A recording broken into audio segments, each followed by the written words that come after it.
Hi Taurus! Welcome pa sa ating channel. Ito ay inyong daily Gabay Tarot reading for February 5, 2025. Please be reminded kung naka-resonate kayo, comment down. Kung hindi kayo naka-resonate, ibigay niyo po sa ipakasal channel reading po ito. This is for you, Taurus, ngayong February 5, 2025.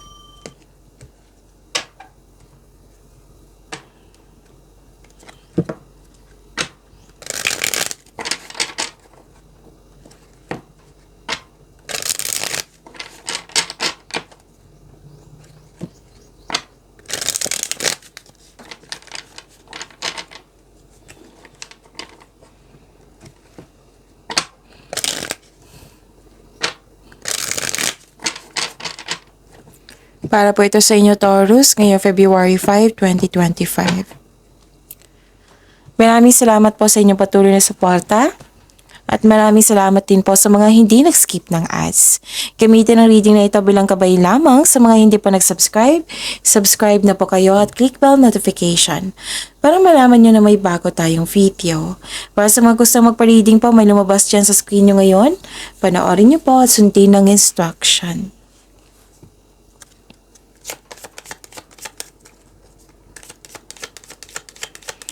Spirits Guide, mga ganap pa para kay Taurus ngayong February 5, 2025. I need 3 cards po.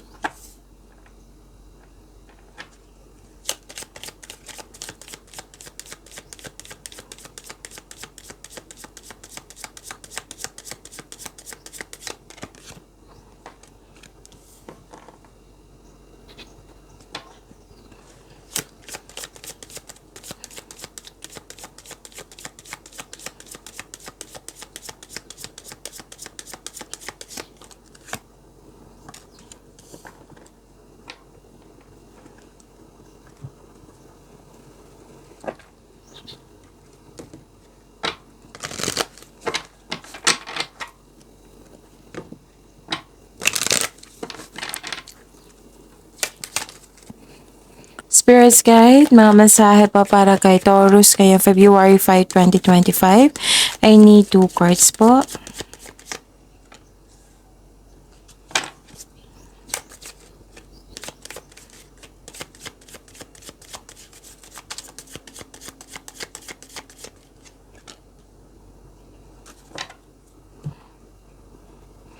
Okay, Taurus. Ngayon, February 5, 2025. Okay, so may mensahe po dito para sa inyo, Taurus, na alagaan nyo po daw yung sarili nyo, yung health nyo.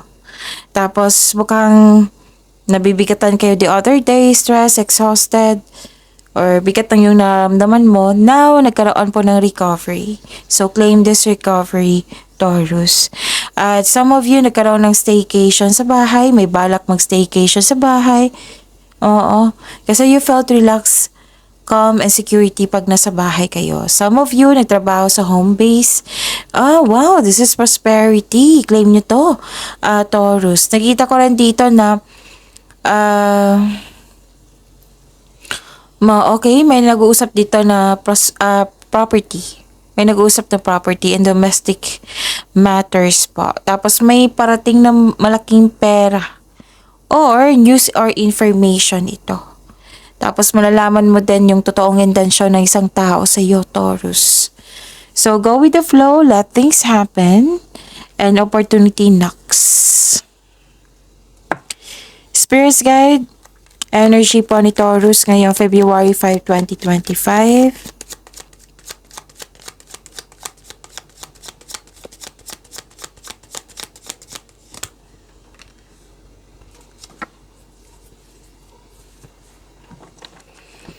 And the clarification of this card po.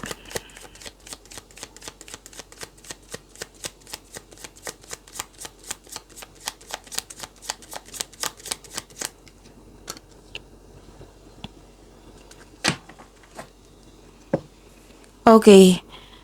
Kung may narinig kayo, may nakita kayong repeating message, meaning to say, pinapush ng cards niyan kasi ang ilan sa inyo, hindi pa binigyan ng atensyon. Na kung maaari din po, bigyan niyo po ng solusyon at aksyon.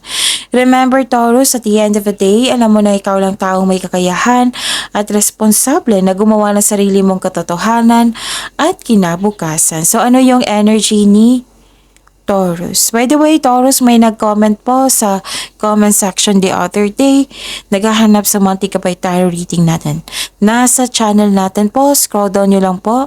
Uploaded ng January 28, 29, and 30. Panoorin nyo po kung gusto nyo po. Okay? So, ano yung energy ni Taurus? Nakikita ko dito na nagkaroon po ng may takot kang mag-move forward or takot sa challenges na na-encounter mo. Nagkaroon din ng hesitation to step out from your comfort zone. Tapos, may plano ka na pero hindi ka pa gumagawa ng aksyon. Kumbaga, mamaya na. Hindi ka makagawa ng desisyon dito eh. So, kung nagkaroon ka ng hesitation, gawa kayo ng konkretong plano para mawala na yung doubt na yan, para mawala na yung hesitation na yan, para mawala na yung fear of change. Okay? Napapaos na ako. Okay. Nakikita ko dito, may perfect situation, maaring may parating nagkantipala or positibong resulta ng iyong proyekto. So, celebrate your wins and acknowledge how far you've come. Pasensya na po, naputol yung video. Butit na check ko. Okay, sana tayo, Taurus. Nakita ko dito sa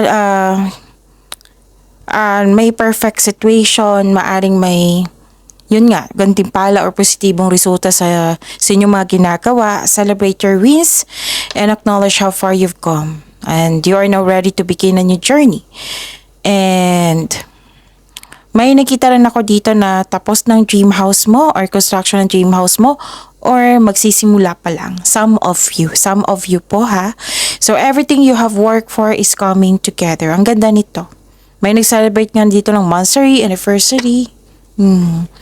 Spirits Guide, Career and Money po ni Taurus ngayong February 5, 2025.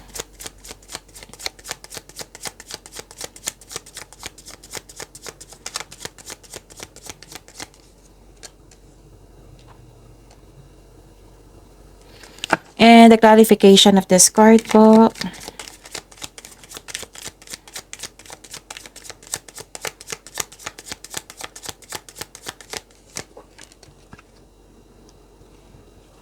Okay, Taurus. Nakita ko dito na nagkaroon po ng kailangan mo ng confidence dito, oh. Kasi mas naibabaw yung takot mo of taking your work to the next level.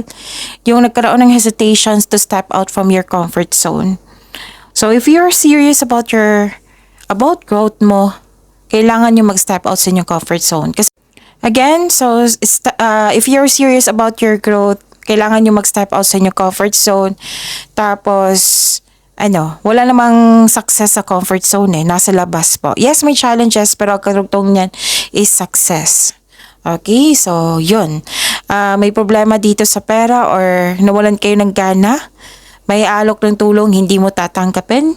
Kumbaga, feeling burnout ka ngayon. So, taking a break. Okay, this card tells you taking a break won't hurt your career. Allow yourself na mag-rest ka para sa pagbalik mo, re-energize ka na, ganado ka na. Don't push yourself so hard, okay? Ano pa? Nakita ko dito na nagkaroon po ng may tao dito na hindi marunong magbigay halaga. May may abuse of power or bullying. Kaya hanggat maaga, iwasan mo itong taong ito. Okay? Spirits Guide, Career and Love Life po. Love Life po ni Taurus kayong February 5, 2025. And the clarification of this card po.